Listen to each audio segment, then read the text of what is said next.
Ingin mencari uang cepat dengan cara menjajah diri, menawarkan 20 juta berujung dibayar 200 ribu jadi permasalahan. Bukan beruntung, malah buntung dirinya tak bisa kembali pulang ke rumah. Kejadian kisah nyata kali ini terjadi di kota Sidoarjo. Kejadian ini pun tepatnya terjadi di tahun 2015. Ada seorang wanita bernama Oktavian, biasa dipanggil Tita, berusia 25 tahun. Tita sendiri dikenal sebagai wanita yang pendiam, tak pernah bermasalah, dikenal baik menurut keluarga maupun para tetangga. Meski tak sering banyak bermain, Tita sendiri punya banyak teman. Menurut teman-teman Tita, Tita jarang mengeluh, bahkan tak pernah curhat masalah kegalauan percintaan atau keluarganya.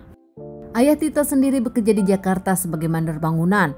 Sementara Tita bersama kedua adik dan ibu tinggal di Sidoarjo. Tita sendiri pernah berkuliah namun karena biaya membuat dirinya selesai hanya di 2 semester saja. Pilih bekerja di salah satu pabrik sepatu membuat dirinya putus kuliah. Namun entah apa yang terjadi di belakang keluarganya, tiba-tiba Tita pun keluar bekerja tanpa siapapun tahu. Nampak semua baik-baik saja, tak pernah ada masalah, keluarga pun mengira Tita baik-baik saja. Hingga akhirnya tepat di 5 Desember 2015, Tita ditemukan tak bernyawa. Saat itu bahkan Tita ditemukan tak bernyawa di salah satu hotel di Sidoarjo dengan kondisi yang cukup mengenaskan dan ditemukan oleh pegawai hotel. Penemuan jasad Tita yang ditemukan oleh pegawai hotel pun dilaporkan kepada pihak kepolisian. Tak lama pihak kepolisian datang olah TKP dan menyelidiki kasus ini. Saat pihak kepolisian datang, di sana masih banyak barang bukti dari pelaku. Bahkan ternyata ada CCTV hotel di mana Tita dengan seorang laki-laki datang ke kamar yang disewa Tita. Namun ternyata pelaku pun masih susah diidentifikasi mengingat CCTV tak jelas. Petugas kepolisian pun langsung mengabari keluarga Tita yang kaget. Sedih tak menyangka musibah yang datang kepada sang anak Tita. Setelah keluarga menguburkan Tita, meminta kepolisian untuk mengamankan pelakunya dan menyerahkan permasalahan ini kepada pihak yang berwajib. Tak menyerah pihak kepolisian meskipun tak mendapatkan identitas dari CCTV, pihak kepolisian pun terus mencari petunjuk. Hingga akhirnya petugas pun berhasil melacak sosial media milik Tita. Di Facebook Tita ada percakapan Tita dengan pelaku. Bahkan kenyataannya cukup mengagetkan keluarga. Ternyata di sana Tita pun berkenalan dengan seorang lelaki bernama Eben Hazer.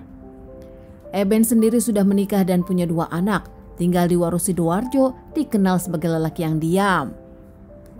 Eben bekerja dan nongkrong di warnet, berselancar di sosial media mencari makna berujung masalah. Ternyata Eben sendiri kerap menipu banyak gadis muda. Kejadian ini pun terjadi di sekitar Sidoarjo.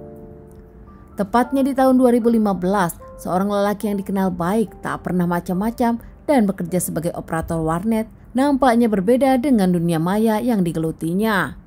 Di dalam dunia maya sendiri, Eben punya akun bernama Germo Surabaya. Di sana Eben sendiri mencari para remaja wanita demi memenuhi kebutuhan batinnya. Dengan modus mengaku dirinya adalah seorang mucikar, Eben mengaku bisa menjajah dan mengenalkan wanita-wanita ini kepada bos besar. Namun ternyata kenyataannya Eben sendirilah yang memakai wanita itu. Eben dengan Tita sendiri berkenalan di sosial media. Saat itu Tita mengaku butuh uang kepada Eben. Eben langsung mendekati Tita. Eben mengaku bisa mengenalkan Tita kepada bos besar.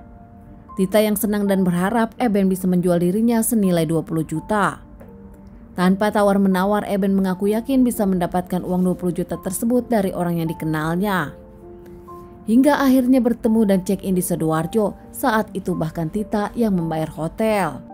Tak lama Eben pun datang ke kamar Tita. Eben pun langsung masuk ke kamar hotel. Pertemuan itu adalah pertemuan pertama mereka. Hingga keduanya mengobrol dan Eben mengaku kalau dirinya bukanlah seorang mucikar dan tak membawa uang 20 juta. Eben mengaku dirinya punya uang 200 ribu dan hanya bersisa 150 ribu karena 50 ribu dipakai transportasi. Sempat cekcok marah merasa ditipu, Tita saat itu meminta Eben mencicil 500 ribu per bulan kalau ingin memakainya. Namun nampaknya tawar-menawar tersebut berujung pelik. Tak ada pilihan lain karena sudah di kamar hotel, keduanya pun akhirnya melakukan. Namun di tengah melakukan keduanya debat lagi, masalah keuangan membuat Tita ngamuk. Bahkan Tita saat itu mengancam akan melaporkan Eben karena melakukan pembohongan. Eben yang tak sabar dengan kicauan Tita, namun punya strategi, Eben baik-baikin Tita. Saat Tita tengah tenang, bahkan keduanya melakukan lagi, Eben pun membekap Tita. Eben mencekam Tita dengan kuat, membuat Tita tak bisa melawan, bahkan membuat Tita tak bernapas. Tak memberi ampun kepada Tita, Eben pun menghabisi Tita saat itu, bahkan menyupal Tita dengan kain. Usai melakukan tindakan kejahatan kepada Tita, Eben pun langsung kembali memakai baju. Tak langsung pulang, saat itu Eben mengambil harta benda Tita. Ada 2 handphone, 1 powerbank, uang, dan juga emas milik Tita. Eben pun langsung keluar dengan menggunakan topi meninggalkan kamar hotel Tita. Tak lama Eben pun pulang ke rumah bertindak seperti tak terjadi apa-apa. Bahkan keesokan harinya, Eben menjual barang-barang Tita dan uangnya dipakai untuk kebutuhan sehari-hari. Eben pun akhirnya diamankan pihak kepolisian, tak bisa mengelak dengan bukti-bukti yang ada. Diamankan terkait permasalahan ini, Eben menjalani persidangan hingga akhirnya divonis 10 tahun penjara. Keluarga Tita tak menyangka yang terjadi kepada Tita, kecewa dengan hasil hukuman Eben, namun nampak tak bisa berbuat apa-apa. Teman-teman, sekian dulu bahasan kasus yang aku bawakan kali ini. Semoga ini bisa dijadikan pelajaran untuk kita dan ditunggu bahasan kasus-kasus selanjutnya.